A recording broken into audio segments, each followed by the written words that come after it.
Testosterone hormone কম হলে কোন homeopathic মেডিসিনটি ভালো কাজ করে? এ ধরনের অনেক প্রশ্ন পাওয়া যায়। টেস্টোস্টেরন হরমোন কম হলে অনেক হোমিওপ্যাথিক মেডিসিন আছে যেগুলো সিম্পটম ভিত্তিক ব্যবহার করলে ভালো রেজাল্ট পাওয়া যায়।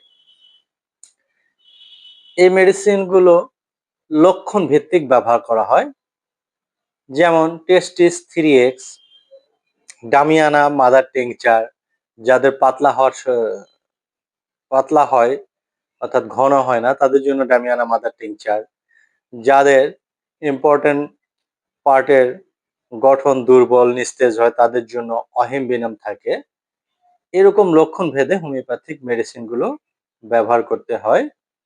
আর কিছু খাবার আছে, দুধ, ডিম, মধু, খেজুর, এই খাবারগুলো নিয়মিত খেতে হবে। এই খাবারগুলো খেলে ওই ব্যক্তির শারীরিক স্ট্যামিনা বৃদ্ধি হবে, এনার্জি বৃদ্ধি হবে এবং টেস্টোস্টেরন হরমোন বৃদ্ধি হবে। আর সঠিকভাবে ঘুমাইতে হবে 6 থেকে 8 ঘন্টা, ডিপ স্লিপ যেটিকে বলা হয়। এই ঘুমের দরকার আর ফিজিক্যাল মুভমেন্ট, তাহলে টেস্টোস্টেরন হরমোন অটোমেটিক বিল্ড হবে।